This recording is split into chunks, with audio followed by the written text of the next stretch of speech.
Hello, everyone. Thanks for joining us today. We're going to be discussing the 5 biggest energy drainers impacting your businesses.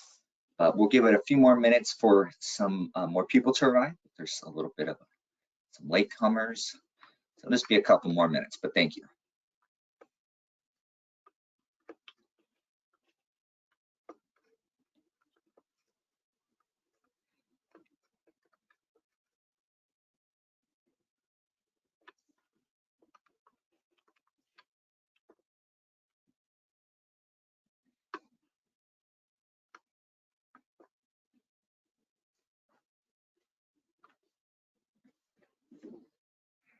All right, just a couple more minutes.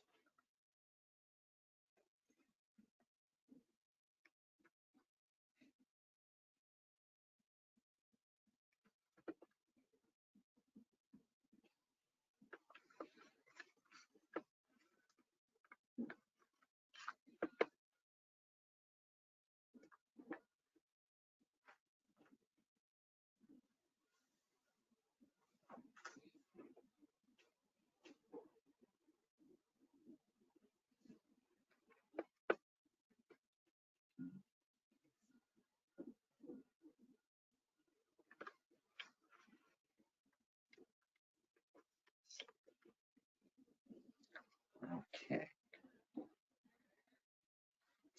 30 more seconds here. Then we'll get started.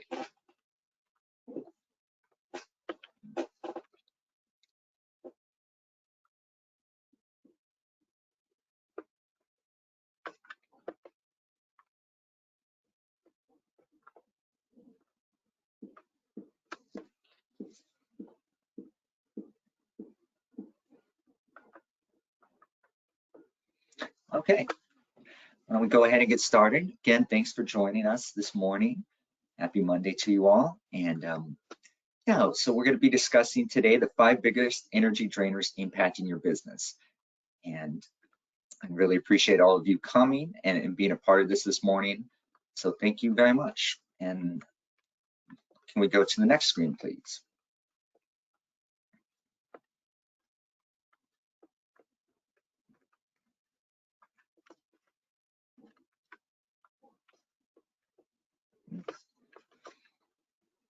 Next screen, please.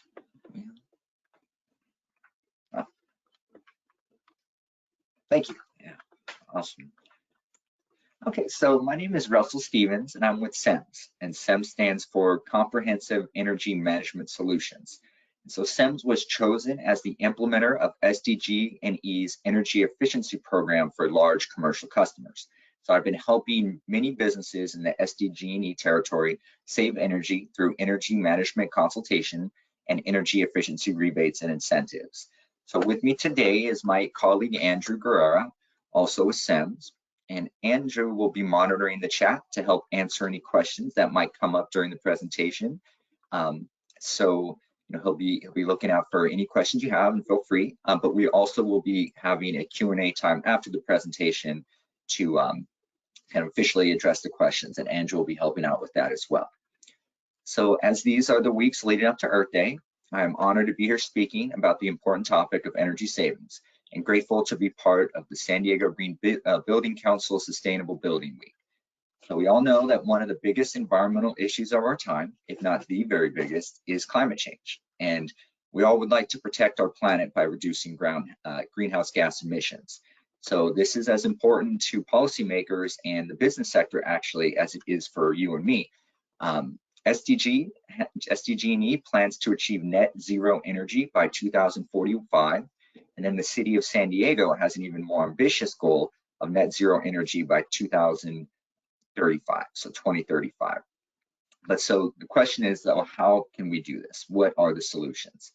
Well, there are many innovative solutions that great groups like the San Diego Green Building Council and others have been championing, but I'd like to talk about one solution in particular that I believe holds much opportunity, and that is making buildings in the commercial sector more energy efficient and mitigating the major energy drains on businesses. Okay, So businesses use a lot of energy, and they actually take up about 35% of the share compared to the residential and industrial sector. It's about 35%. Now, to give some perspective on the magnitude of commercial energy use, let's look at it first on the national level. So according to the US Department of Energy, in 2020, the commercial sector used 287 billion kilowatt hours, or kWh, worth of energy. And for anyone who might not know what kWh is, it's the amount of electricity used in kilowatts over a period of time in hours. So if you look on your utility bill, kilowatt hours is the unit of electricity that you get billed for. But commercial sector uses 1,287 billion kilowatt hours nationally. That sounds like a lot, right? Well, it is. It's a huge amount. It's actually, if you want to convert it to the greenhouse gas equivalent, so it's the equivalent of 556 million metric tons of CO2 released into the atmosphere each year. So that's the actual equivalent of 120 million gas-powered cars driven for a year. So that's how much energy and carbon footprint that it has. But what's even more shocking is that researchers at MIT, working with the EPA, estimate that on average, 30% of the energy used in commercial buildings is wasted. That's 30% wasted. And doing some simple math, that's roughly 386 billion kilowatt hours of wasted energy per year in the commercial sector. So to give you some context on that number, 386 billion kilowatt hours used is the equivalent of 167 million metric tons of CO2 released into the atmosphere, or roughly 36 million gas-powered cars driven for 1 year. And that's just wasted.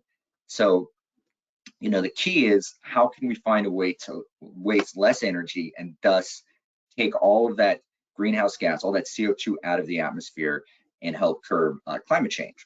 So to curb greenhouse gas emissions in the commercial sector, we need to first curb the biggest energy drainers on the businesses. But there are more reasons to fight energy drains for businesses than just greenhouse gas emissions aspects.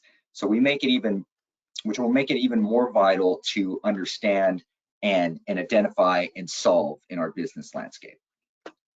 Next slide, please. Yes. So energy drains mean significantly more greenhouse gas emissions, like I just talked about. But how else do energy drains impact businesses? Well, they shorten the operating life of the equipment, which is never a good thing if you're operating a business. And then energy drains can reduce tenant comfort as well. I don't know about any of you, but something I've experienced is when I used to work in a certain office, it was just too cold in the area. In fact, my hands would be so freezing that I would have to wear gloves. And this is just the type, and that's actually no kidding. And other people in the office would wear gloves too. The AC was just too cold. And that is a perfect example of an energy drain. The AC is over conditioning the air, which causes the occupants to be less comfortable and even less productive. And I think that was the case for me. And so while it's doing that on the negative end, all the while it's costing the business significantly more money over overusing that energy intensive AC unit. And so and that added expense is a key component to energy drains. So they increase operating costs for businesses, these energy drains, like over conditioning and over blasting the AC. And so to put that last point in perspective, the US Energy Information Administration, or EIA, states that the national average cost for electricity for a commercial customer is 11.36 cents per kilowatt hour. So it's 11.36 nationally. But in California, it is much higher at 18.58 cents per kilowatt hour. Of course, no surprise there, right? California is more expensive with everything, but it's also nice. So, it's a trade-off. And then when you think about what the rate is for the kilowatt hour in SDG&E territory, that's something actually I don't have access to, so I can't tell you, but I am interested. It's not a trade secret or anything like that. I just don't have access to it. But I would imagine it's pretty close to the California average of 18.58 cents. And so what is clear though is when you count up all of the wasted kilowatt hours used and then times it by the cents for each kilowatt hour that utilities charge, we're talking about billions of dollars being wasted by US businesses in energy bills. So what are the top 5 biggest energy drains negatively impacting businesses, and how can those drains be plugged? So what are some of the solutions? That's what we'll get into next. Okay, lighting. To kick this off, let's have some participation from the audience if we could.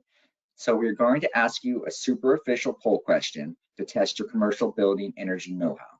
But don't worry, it's not graded, and it's just a quick question. The first question is, true or false? All businesses use lighting. What would you think?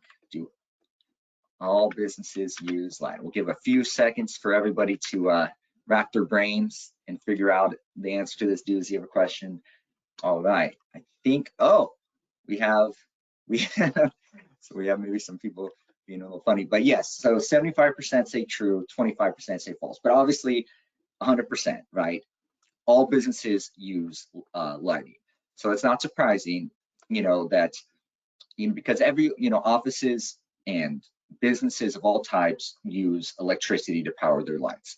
As great as the solar tubes are, I doubt that they're going to be supplanting electric light bulbs anytime soon. So because every business uses electricity to power their lights, lighting thus is a huge component of a commercial business strategy and consequently one of the 5 biggest energy drains on a business. Okay, so what are the sources of some of the particular energy drain? Well, we use fluorescent linear tubes, for one, is a major source. So these have been the tried and true workhorse in most commercial buildings for the past many years. And at one time, they actually were the more energy efficiency option, but that is no longer the case. CFLs, compact fluorescent lights. Again, another energy drain. These are smaller than fluorescents and oftentimes are used in can lighting. And once, they were once the cutting edge of technology, but no longer anymore. Another drain is the lighting and exit signs. And this is sort of a hidden drain because most people don't think about what's inside the exit signs. It's kind of just seems to always be there. But lurking inside them is often an incandescent bulb of all things. And then another drain is not having any lighting controls like occupancy sensors or timers. And this is a big one and can drain a lot of electricity from a business. And solutions, well, there you have it, you guessed it. Yes, LEDs, LEDs, LEDs. So light emitting diodes, LEDs. And this could be the linear tubes that replace those workhorses, the 4-foot fluorescents. There's LED plugins to replace the CFLs, and then there's even LED exit signs, although the market does need to catch up with that a little bit because there aren't enough options for LED exit signs. But there's some really great things besides just the energy efficiency of it. I mean, it's a really great solution, and it's surprising that not every business has all LEDs and pretty much everywhere, but that's not the case. So, to give you some figures on what LEDs, what the energy they use compared to the older technology like fluorescent or incandescents. LED lights use about 1/3 to 1/2 the energy as fluorescents, and as well as 1/10 of the energy as incandescents. So incandescents are using 10 times the energy, and fluorescents are using about 2 to 3 times the energy. And then the other nice thing about LEDs is they last dramatically longer than the other bulbs. So 50 to 100 times longer than incandescents and about 5 to 10 times longer than fluorescents. So these dramatic energy efficiency and lifespan improvements make it an easy case for upgrading to LED lighting. It has a strong return on investment, short payback period. It just makes sense. And that's why a lot of businesses have done it, but it's not complete. There's still more work to do. What's kind of nice too about LEDs is businesses will even get a break on space cooling through the HVAC because LEDs are so much more efficient that they produce less heat waste than would otherwise need to be conditioned by the HVAC system. So, LEDs, they don't produce heat. Heat is waste, and they don't buzz. I have a light actually in my house that buzzes, and I just know it's wasting a lot of electricity because whatever's causing that thing to buzz, that's an energy source that's just being sucked. But LEDs, don't have those things. And so although LED retrofits are popular and they have, and there has been a lot of retrofitting done, and it has gained some steam, there is more work that needs to be done.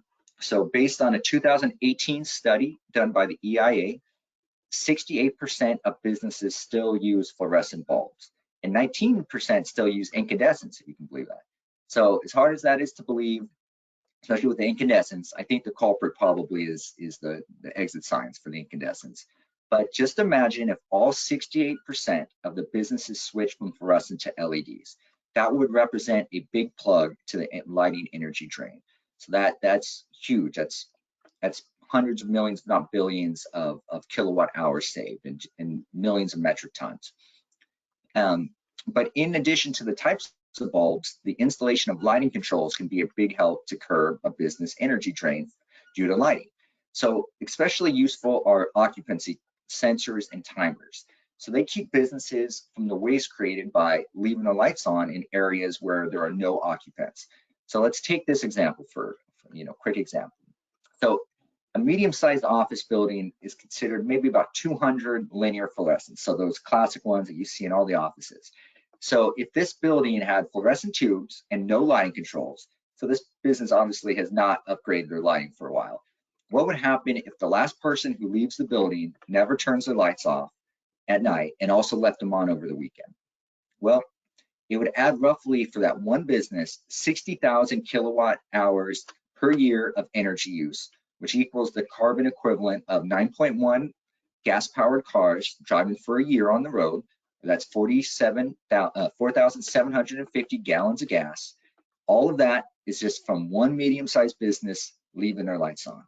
And then in addition to the carbon footprint, the average California energy cost, like we mentioned earlier, is 18.58 cents per kilowatt hour. So that would cost the business over $11,000 in wasted energy expenses. So yes, lighting is a big drain. And don't forget to turn the lights off, but you have occupancy sensors. Okay, next slide, please. All right. Drain number 2, lighting. HVAC. So the HVAC system in commercial buildings. And let's get the audience to participate again with a poll question for all you out there. Let's see what that poll question is. All right. On average, what percentage of a building's overall energy use is attributed to HVAC? Let's see if you guys know the answer. All right. There was a hint beforehand on this one, so if you're paying attention, probably could get it. Okay, well, we have a good range of answers. Nobody thinks 10%, and that's true, it's not 10%. We have some who think 20%, some who think 30%, and then the most actually think 40%. The correct answer is actually 30%. So some of you did get it right. 30% is about average how much an HVAC system in a commercial building uses. So HVAC is a big drain on businesses because the task of cooling and heating all the space in the building is daunting. So the U.S. Department of Energy estimates that in 2021, there were 96.8 billion square feet of space in the commercial sector. That's a lot of area that needs to be cooled, heated, and ventilated. So let's take a look now at the sources of some of the energy drains. Okay, so we have here constant speed air handling units.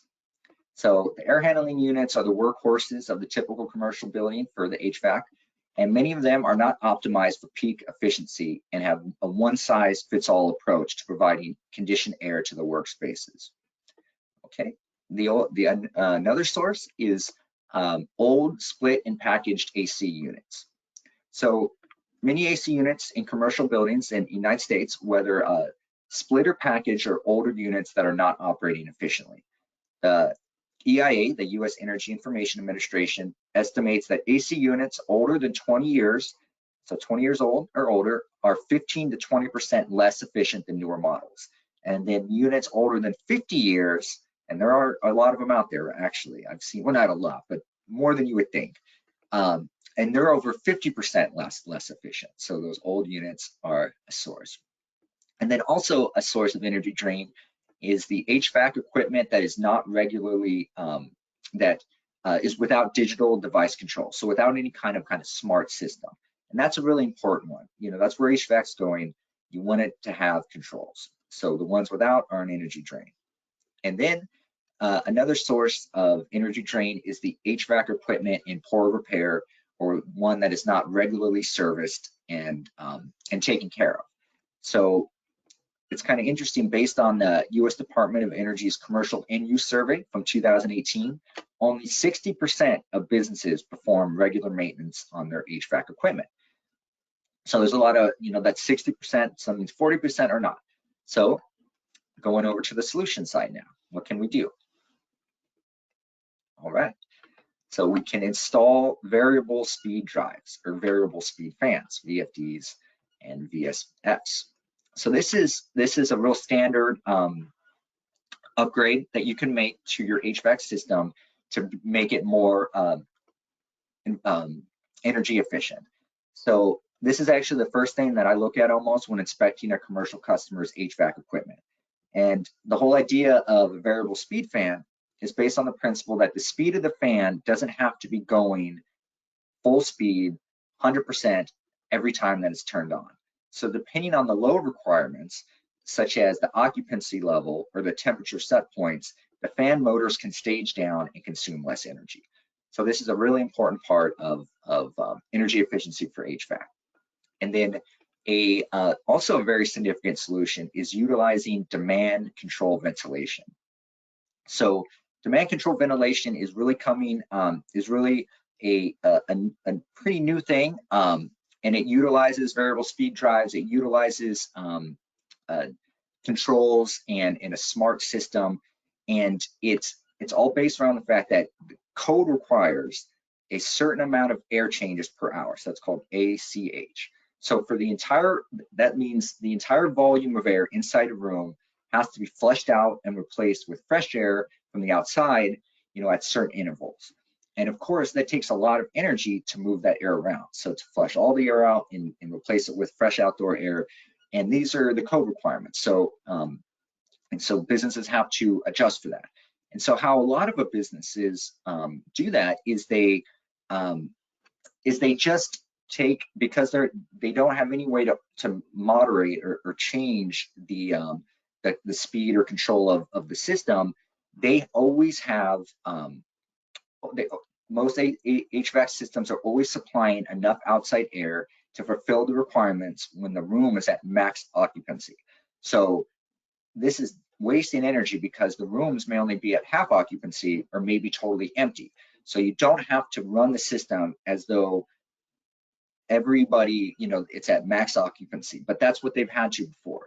And so, how you figure out these things is figure out what the rate is by the area of the room, and also, as I mentioned, the occupancy level of the room. So that's what's called the occupancy demands in demand control.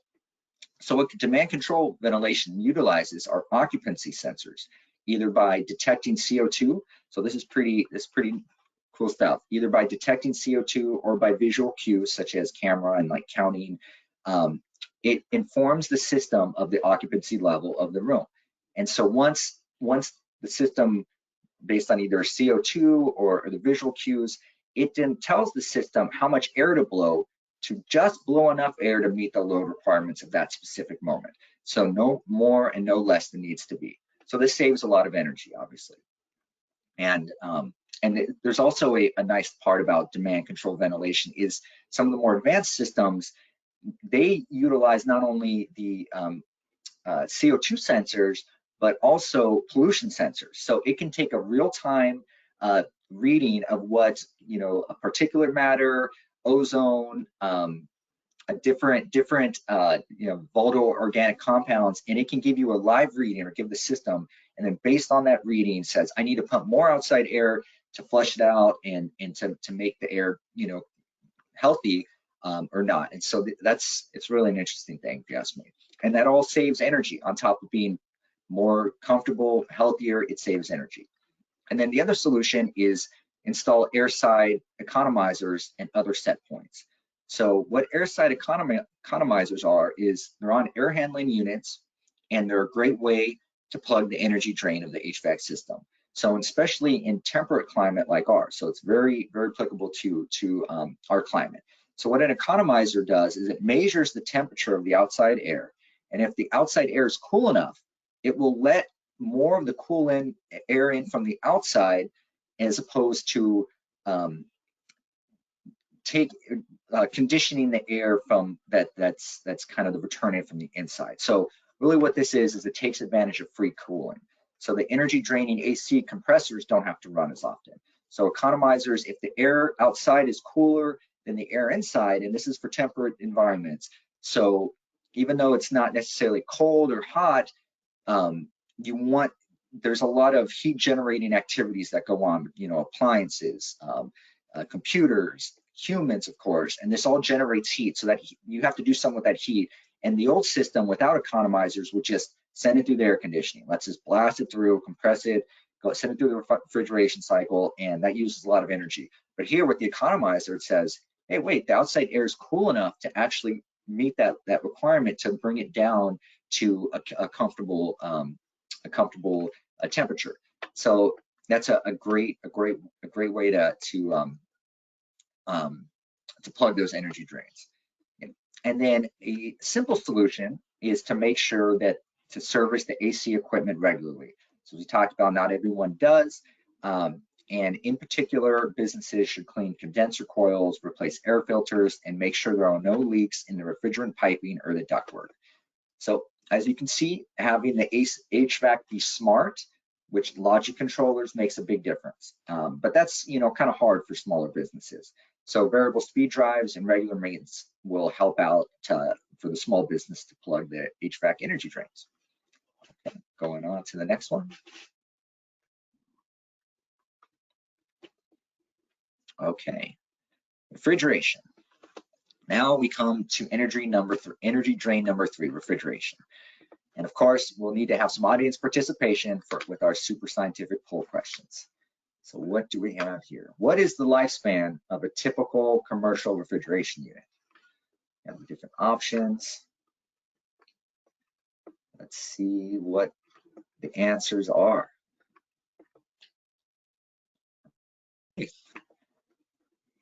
People are thinking from their own experience. Sometimes those anecdotal examples are good. Sometimes they match, sometimes they don't.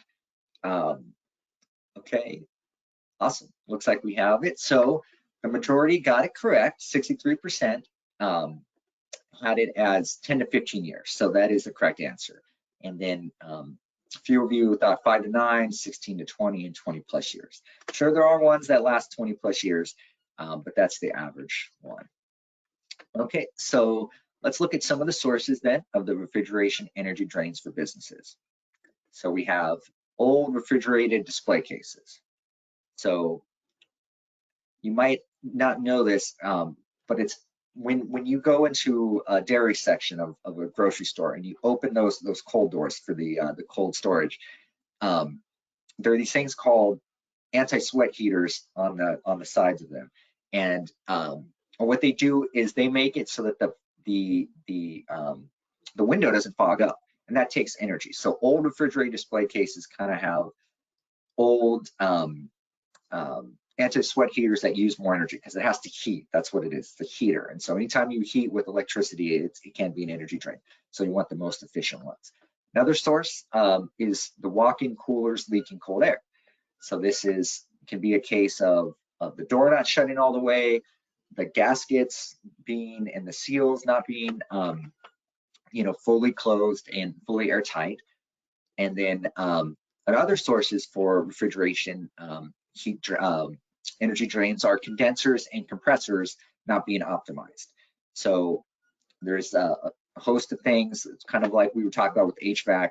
One size doesn't always fit all, and you want to try to customize it. And then the other source of refrigeration energy drains is open air refrigerated cases. So we've all seen these where you go to the grocery store and it's just open. This is to maybe butter and yogurt generally has this, and it's just amazing that it is open, because all that work, all that electricity used to cool that case is now just it's just it's open thermally to the outside air with no insulator, and that does waste a lot of energy.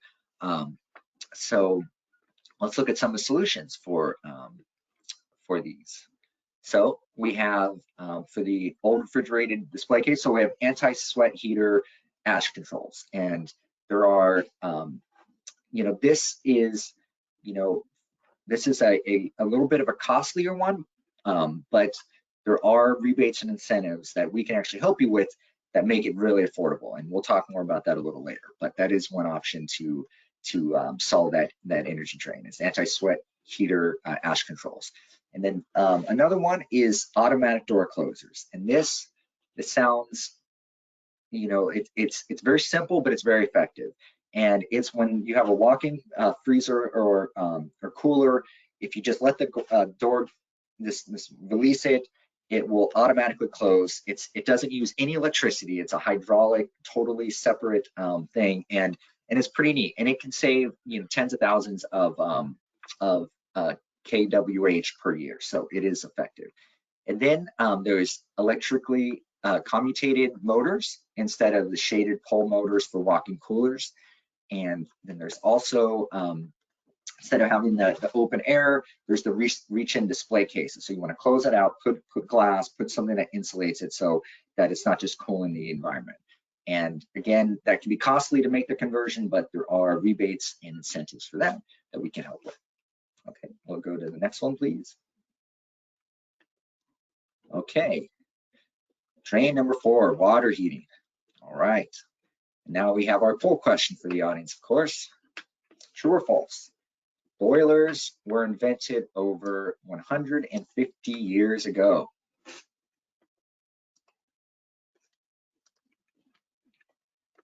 All right, that was dawn of the, well, not quite the dawn, but pretty early in the Industrial Revolution.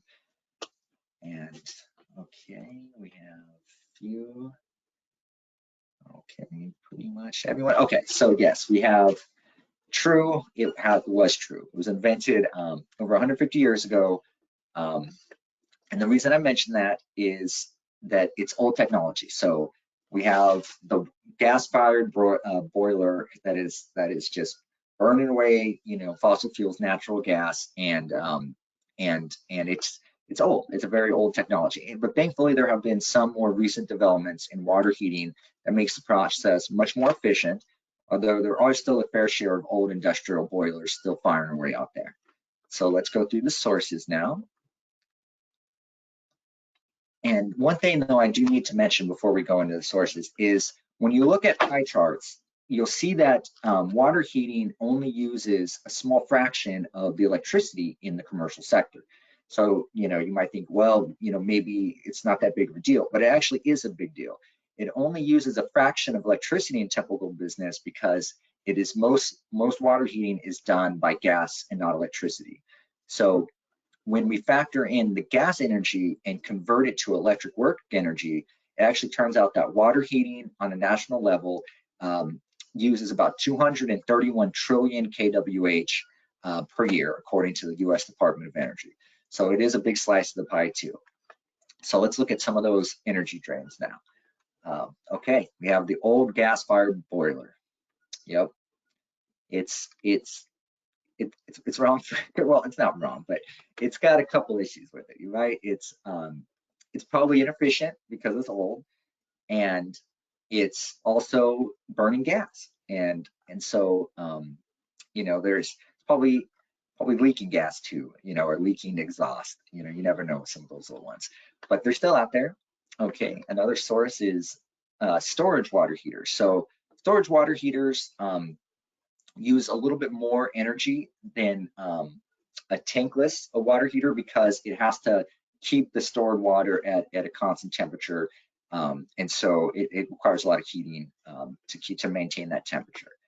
And then the other source is the tankless gas-fired water heaters that, although more efficient than some of the others, they still burn gas, and they still can run through quite a bit of natural gas in not the most efficient way.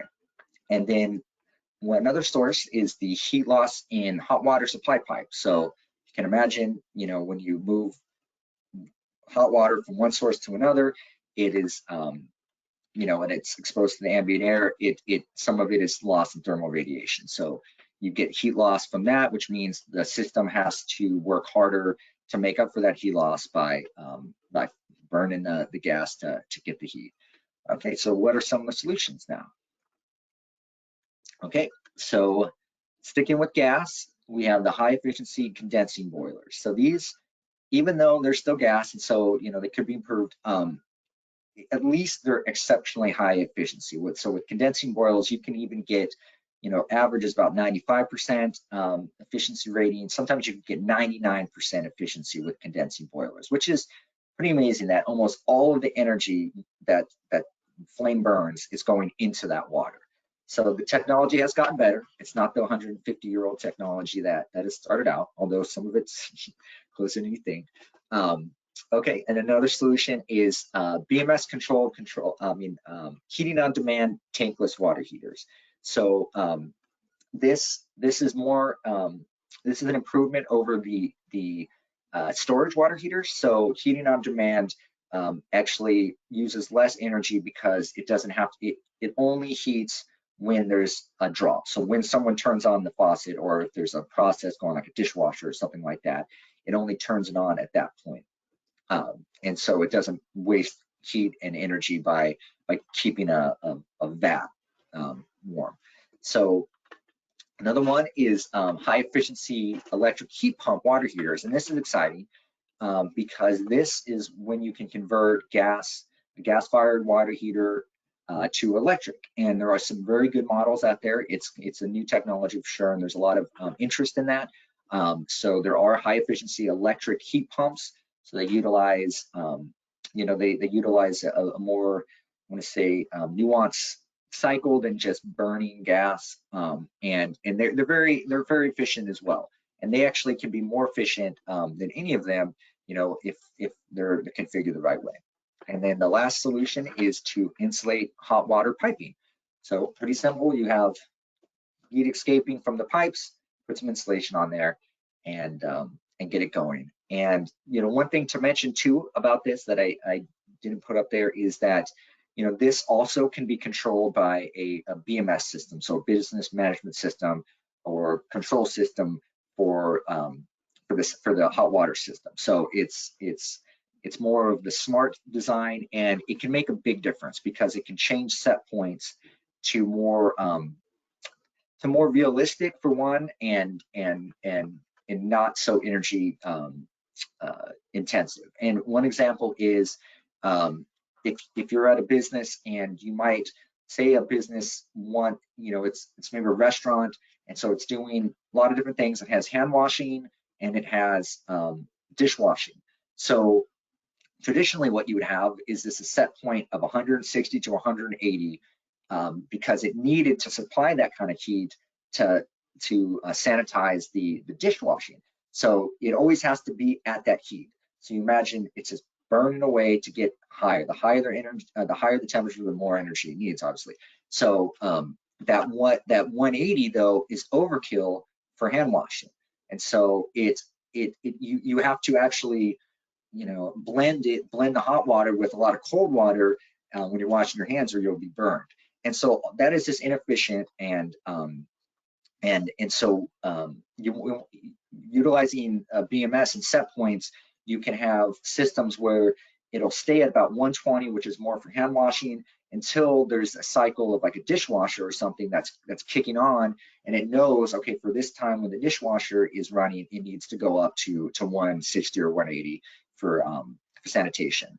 And so yeah, that's pretty nice. And these are all things that are out there in the market now for the commercial sector for water heating. Okay, so let's look at the next slide, please. All right, food service. This is our last one. So our last energy drain, food service. And so we have one last poll question from our audience, please.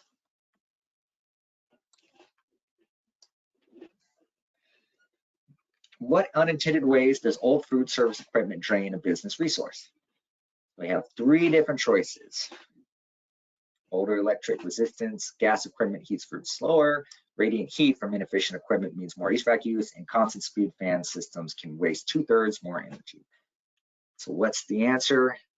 Okay, sorry guys, I know we shouldn't have done this, but it's a trick question because all of them are actually true. We should have had a D, all of the above, but we kind of wanted to stick it to you a little bit right now.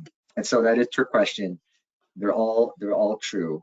And I know food service doesn't necessarily apply to all businesses, but it is important to a fair share of commercial sectors. So we have, restaurants, we have grocery stores even, and hotels. These all make up a huge portion of the sector. And then when food service is a part of a business, like a restaurant, it actually accounts for about 35% of the energy use. So it takes over for restaurants, food service is the #1 energy user in that business. So we can all picture that classic neighborhood restaurant that has been around for a while. Great food, it's been there a while because it's good and it needs to be. But can you imagine what some of the sources of the energy drain is for an old system like that? So here we go with the sources. We have old gas ovens, fryers, broilers, burning away, hasn't been touched in 30 years. The second source is inefficient dishwashers. So dishwashers use actually an incredible amount of energy because they use both the electric to kind of run it and run the motors and the fans, and then they use the oftentimes what's gas, even though it can be electric for the water heating. And then another source is equipment idling while not in use. So that happens a whole bunch where, for speed and convenience, things will just be left on. And then the next source is subpar commercial kitchen ventilation. So the idea is if all this heat's being generated, a person can't work in 120-degree air, so you're going to have to really super condition that air with high AC energy use to get that air conditioned. So all those, and now the solutions for them. Okay, so kind of easy does it. A lot of this is Energy Star stuff, high efficiency models, and with the ovens and the fryers and broilers. But a nice thing is that a lot of it can be gas to electric. So you can not only save energy, but by upgrading, you can go gas to electric. So that is pretty nice. High efficiency dishwashers, kind of talk about what I had before, that boosted hot water, so that you're not, you don't have to supply 180-degree water all the time. Some other solutions, more kind of behavioral, is cut idle time, turn off unused sections, and then have an efficient kitchen ventilation system. So it can either be really in depth with like BMS, controls managed at certain times based on the demand control ventilation, which I talked about earlier, which is it'll detect the pollutant levels, in this case, the carbon or the food molecules, the particulates in it, and it'll know to kick in higher when there's more food being cooked. If there's less food being cooked, then it doesn't have to run as powerful. And then there are some just behavioral and kind of just design ones where you want to always want to have a properly sized hood for all the kitchen cooking surfaces, and you want to put it towards the back. You don't want to put any kind of hood in the middle, because then it really heats up that air, and it takes a lot of energy to cool that air. All right, so the food service does offer some very interesting energy savings potentials. But yeah, so now to kind of recap, looking back at the 5 energy drainers again: lighting, HVAC, refrigeration, and water heating and food service. So to kind of close up, I'd like to go back to the fact that businesses, so to put on the national perspective and how big of an issue this is, businesses waste 30% of their energy according to MIT and US Department of Energy. So this is interesting to consider. So if we just, by running through the energy efficiency upgrades and adjustments, so doing the solutions to the energy drains I just mentioned, if all businesses in the US were to cut their energy waste in half, so they only waste 15% instead of 30% of their energy, which is doesn't seem like it's big, it's kind of big. But if they just were to cut 15% of their weight, 50% of their waste, that would be like taking 18 million cars off the road. So I hope this has been informative and demonstrated where the energy drainers are in a business and how to plug those drains, and also how important commercial energy efficiency is to the greater environmental mission of cutting greenhouse gas emissions and curbing climate change. Thank you for your time, everybody. All right. So next, I think we're gonna have we're gonna go down one more slide. And so this is where we come in. Next slide, please. This is the CEMS program. And so what we do with the CEMS, let's see, is we help commercial customers save energy.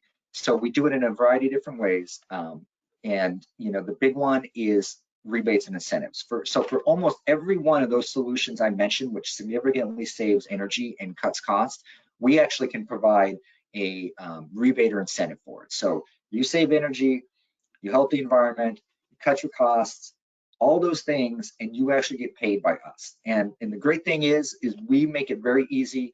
It's a new system that we're about a year and a couple months old, and it's a concierge-based one where we really see you through from start to finish. We can help with the technical, energy consultant, technical audits to help identify the opportunities that you might not be aware of. And so we work with a lot of other programs and understand that business owners have many aspects to manage. So you can leave that to us. It takes away the burden to participate in these energy efficiency programs. So our team will help fill that gap and get you whatever you need for your energy efficiency and all the project management, all the concierge all the concierge services that we can provide, that our team and me, and we have an engineering team, we have operations team, we have a full team, full service to help you save energy and get paid to do it. So that's it from us. I think it's our Q&A section now. So my colleague, he's been hanging out, Andrew.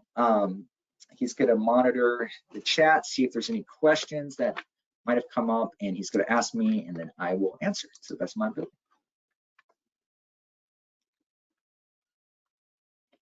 Hey Russell, we have a question here. Does CEMS charge for any of these project management, concierge services, and consulting? No, we don't. Yeah, kind of a little bit too good to be true. Yeah, we put all this time in, but no, we actually pay you to do it. So you don't pay us at all. And it's really all based on the goal that we want to help businesses reduce their energy use, and which we think will help everyone in the community. And I really think it's a testament to SDG&E. They produce energy, they sell gas, but it's a testament to how much they are committed to saving energy, because they're the ones that pay us, and they pay us to go and provide the service to the community at no cost to the community at all, to the business owners. So it is also funded by the California utility ratepayers. So there's a little fee on a lot of the bills, and it's like a PPP fee, so you do pay into it too. So it's not just, I mean, SDG&E is doing a great thing, but they're you guys pay into it. The businesses do pay into it. So, yep.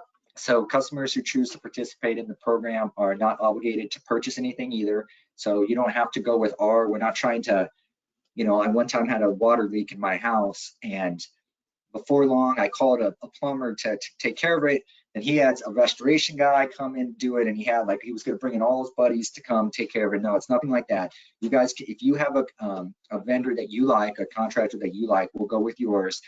We do have ones that we recommend, not to try to get them business or wink wink, nod. It's because we know that sometimes business owners or business managers just don't know where to start, and we want to come and help as much as possible. So that's including recommending business contractors if needed. So yep, that's that. Any other questions? Thanks, Russell. Yeah, we've got another one here. Have you seen any businesses installing solar tubes recently for daylighting? For daylight, I personally haven't seen it, but I know it's being done. I mean, there are cases where it's being done. And the solar tubes are just so great. And I know, that's part of getting the highest level of certification, something that San Diego Green Building Council does now, and that all factors in. So it's really important to get free lighting, because that's something that's been the one thing that you can't escape. You have to have electric lighting. But I honestly haven't seen much of it. But I think not because it's not there, it's just the businesses who need my help don't necessarily, I mean, they might not have that already. Although some businesses are really, they just want to go that extra mile. They've been doing a lot, but no, I haven't seen it, but I think they're really great. Any other question?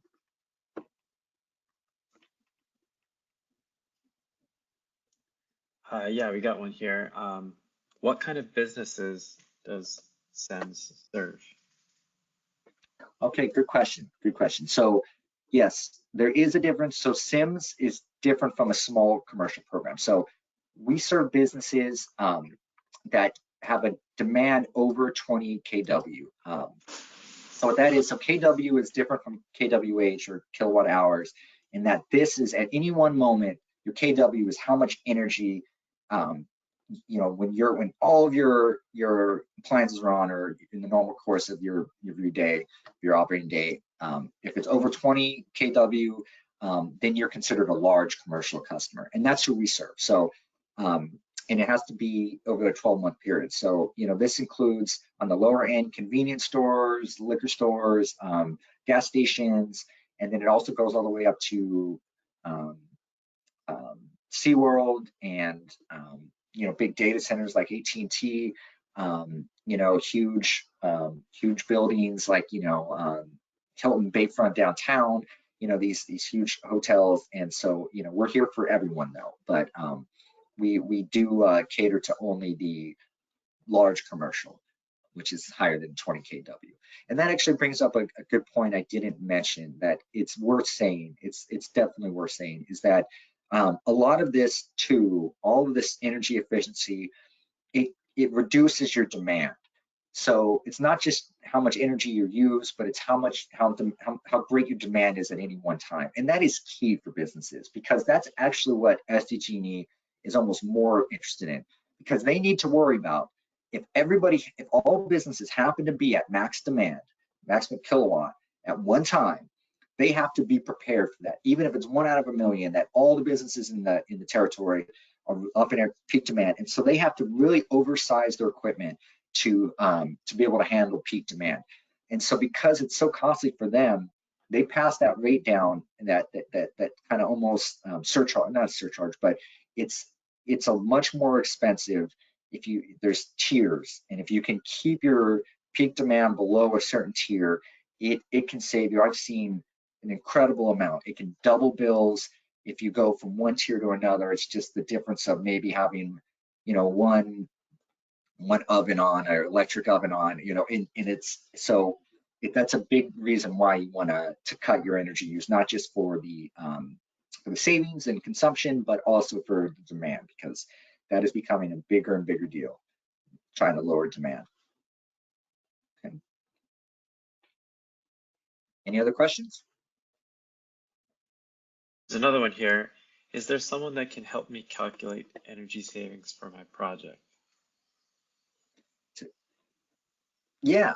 So this is, yeah, definitely. So we have a full engineering team, and part of there's two different approaches from that CEMS can help you with. They can help you with the fast track, which is just swapping something out. So you want to swap out a fluorescent for an LED, we'll pay you per unit. And actually with LED lighting, it's usually free. So with those classic 4-foot fluorescent bulbs, going with an LED bulb that's qualifying, usually the bulb is free with our rebate, and you just pay for labor. But so that's kind of the easy fast track, just swapping some piece of equipment out for a qualifying, like a boiler for a qualifying boiler, or a griddle for a qualifying griddle. So that's easy. But then there's the custom approach. So we can help with anything if it can be demonstrated through science and modeling and calculations.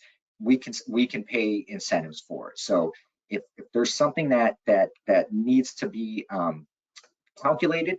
That's part of the process of running it through this custom process. Is our engineers will go through the modeling, go through all of the calculations, and we do it all for you, so that we can find out exactly how much energy, or roundabouts, without actually metering with like logs and metering. It's not exact, but the modeling can be pretty close. But we and so yeah, we'll try to find out as close to accurate as possible what the energy savings is. And so we do that because we need to know that to pay you incentive. So with custom projects, we pay you per kilowatt hour saved. So we need to find out how much you're going to be saving with this upgrade, so that we can pay you the right amount per kilowatt hour. So yeah, we do all that. So we'll identify, if you don't have any, if you have some ideas, great. If you need help, finding ways to save energy, we can do that. And then we can go from that identifying process all the way through the engineering, figuring it out, and then culminating, well, then there's the installation, and then culminating with the payment of the rebate, which is not, it's a good time, but saving the energy is pretty important too. So I can't say it's the most important, getting the rebate. I think saving the energy is, but it's a good thing too. All right, is there any other questions? Last one here, it's just, where do I get started? Okay, so get started.